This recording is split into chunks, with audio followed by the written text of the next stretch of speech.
But before I jump into elections, I'd like to talk to you about one of our lesser-known departments, our wonderful museums division. The Louisiana Department of State administers 9 outstanding museums across the state, and this includes locations you're familiar with, like the old state capitol and the old governor's mansion. The director, Sanella, is here today for the old governor's mansion. In fact, the Old Governor's Mansion is the newest addition to our museums division. Our agency rents it out as one of our premier event spaces, and it serves as a reminder of our state's rich political history. We also oversee cultural hubs in rural communities like the Delta Music Museum in Faraday and the Germantown Colony Museum in Minden and the Louisiana State Cotton Museum in Lake Providence. They each have a unique story that tells a small part of Louisiana's rich history. All 9 of our museums are free and open to the public, and I visited all of them last year. Their histories are fascinating, and I encourage each of you to visit these cultural gems. Our office is also home to an award-winning commercial division and Go Biz, which I know many of you are familiar with as entrepreneurs. We've recently been contending with the rollout of the Corporate Transparency Act, or CTA.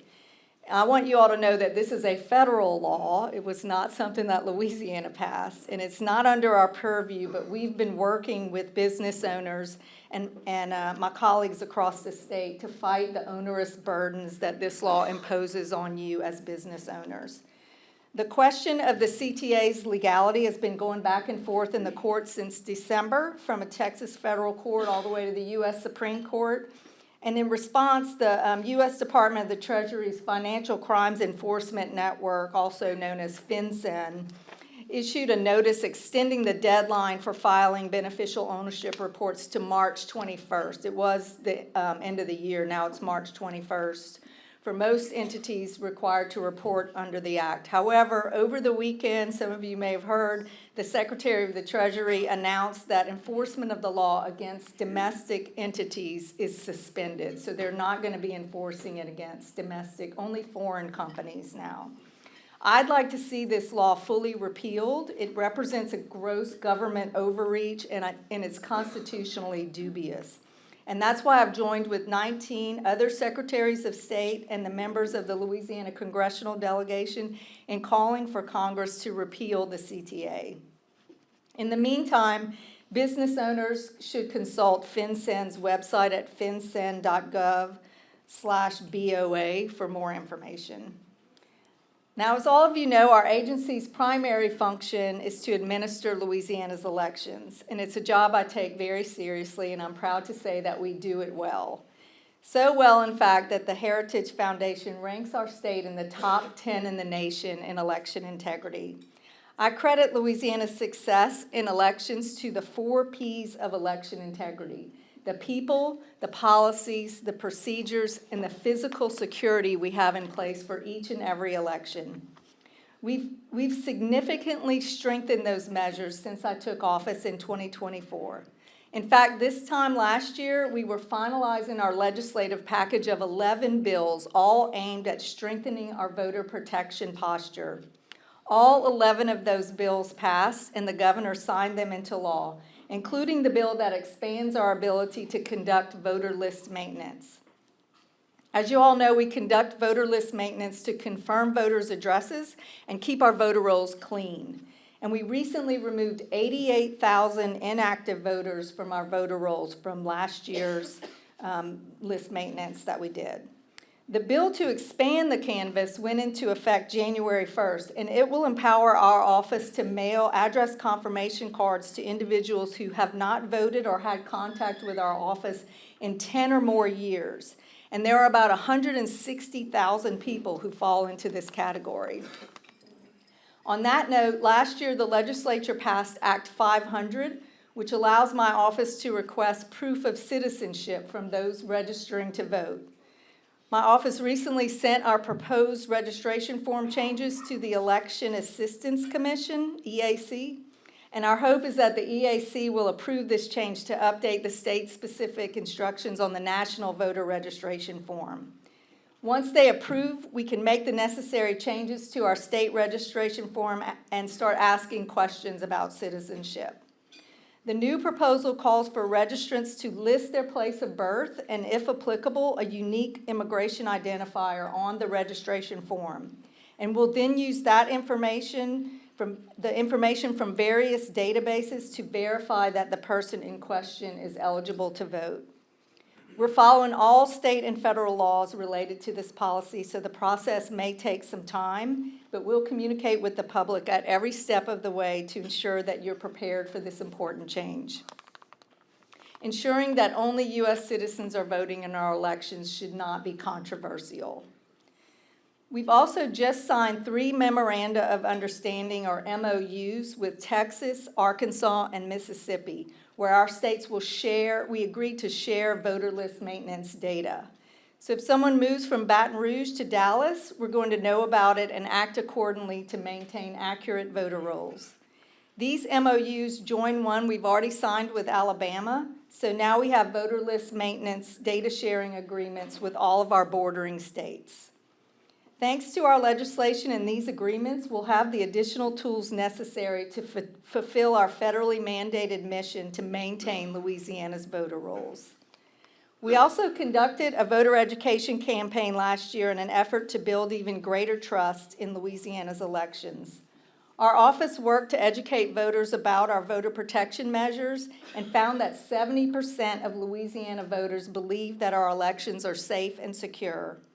We gave local officials, staff, and voters at large the knowledge they need to spread the word about election integrity in the state, empowered more individuals to speak coherently and confidently about election processes and procedures by recruiting them to serve as election commissioners, and ensured that all facts on election security were crafted in a concise, easy-to-remember format. In short, we met Louisiana voters where they are, and the response has been an even greater level of trust in our democratic process. That trust is especially critical in races that come down to just a few votes. In my first run for office, the race was determined by just 33 votes. Our agency's voter protection measures are how we can give the voters confidence that every vote is counted correctly, even when their candidates lose. More recently, we held the presidential election, and thanks to the hard work of our dedicated public servants, it was one of the smoothest and best administered elections in Louisiana's history. Our election set numerous records. We had the most in-person early votes in state history, the most one-day in-person early votes, and the fastest delivered election results. Full returns were available less than 3 hours after our polls closed. I couldn't be prouder of my staff, our clerks of court, the registrars of voters, and their respective staffs. As stellar as 2024 was for our agency, I have no intention of resting on our laurels in 2025. I have 2 principal goals for this year: procuring Louisiana's next voting system and conducting a comprehensive voter outreach campaign ahead of our transition to a closed-party primary system. In 2026, that's when the closed-party primary system takes effect. Our effort to secure a new voting system has been years in the making. The system we have now is secure and streamlined and popular with voters. The problem is that it's over 30 years old. Finding replacement parts for our machines is just becoming impossible, and it forces us to have to cannibalize parts from other machines. It's just too old. But I'm pleased to say our efforts to replace our current machines are paying off. We're on the verge of promulgating our state standards, which is the final major step in the procurement process. The first major step in the procurement process, Let me be abundantly clear, our next voting system will have an auditable paper component, but it will not rely on hand-marked, hand-counted ballots. We've made too much progress in election administration and voter protection to turn back now. Research shows that paper-only voting system is unpopular, unreliable, untimely, and unaffordable. The people of Louisiana have made it clear they want a voting system fit for the 21st century, and I intend to give it to them.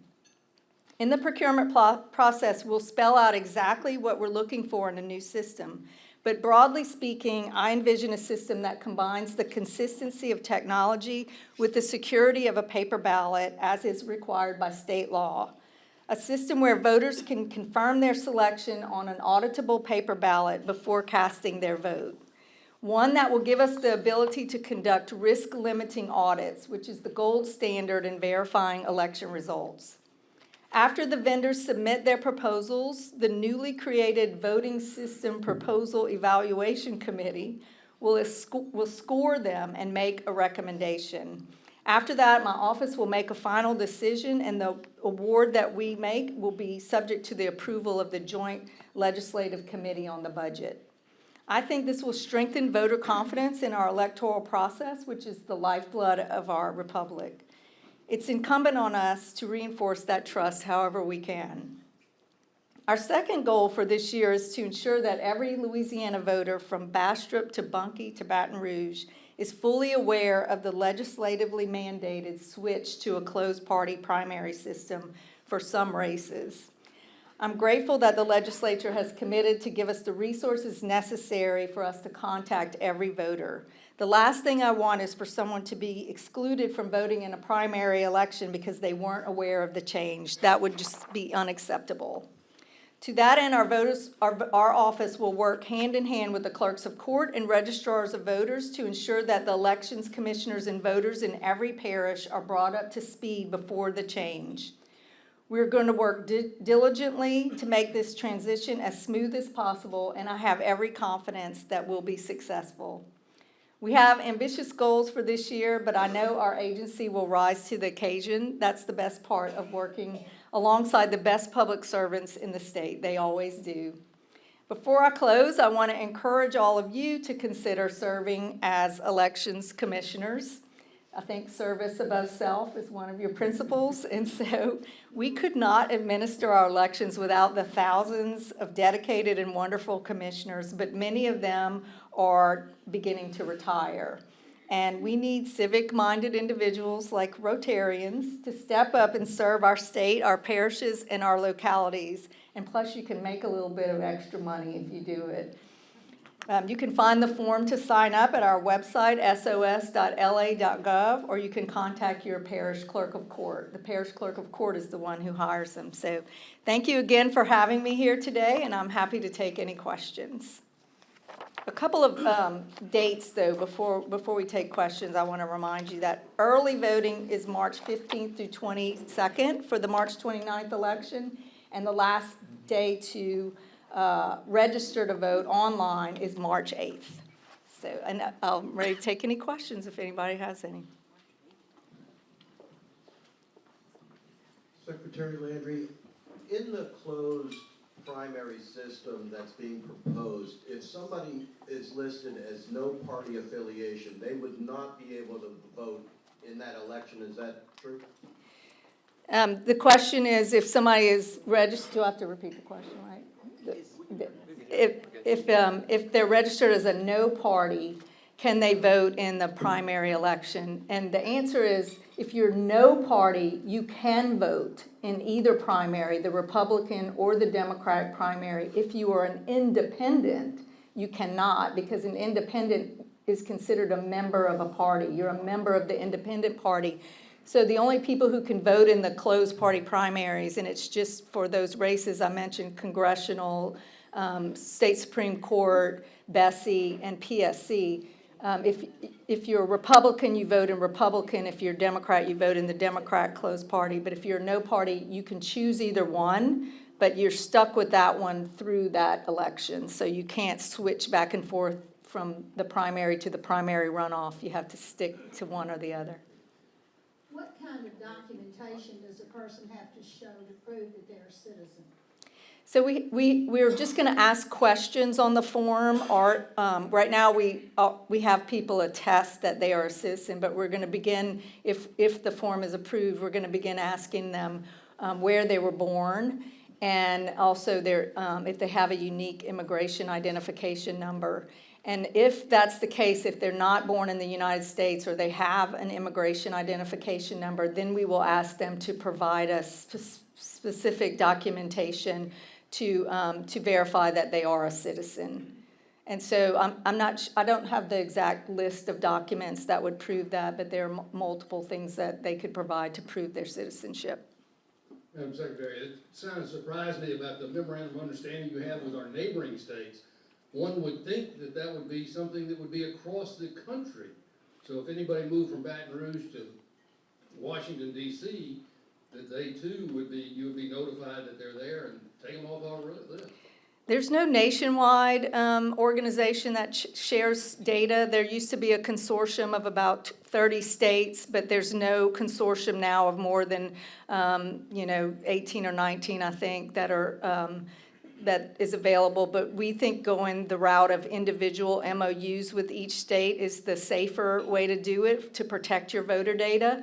And so we just started doing that when I took office, and we have four states now. We started closer to home because that's where most people from Louisiana move, but we'll be spreading out and getting as many agreements in place as we can to make sure that our voter rolls are as clean as they possibly can be. But our data shows that most people in Louisiana move to surrounding states. Could you brag a little bit about the state archives? I would love to brag a little bit about the state archives. That's another division in the Secretary of State's purview, and we are charged with preserving and protecting the state's historical documents, records, and artifacts. And we have a wonderful staff there. They do an awesome job. And if any of you would like a tour, we have periodic tours where we're open to the public. We have open house, but we also schedule tours individually where you can go and look in the stacks and do research at our library, our research library there. It's a wonderful treasure that we have, and it's very, very interesting things that we have in store there in the archives. And we do a little exhibit in our exhibit room that we change out quarterly as well. And if any of you early vote in Baton Rouge, at the archives you see the exhibit. You probably stopped in to see. The last big one that we had was the one on the 1984 World's Fair in New Orleans, and that just brought back so much nostalgia for so many people. They loved that exhibit. It was wonderful. Thank you for asking.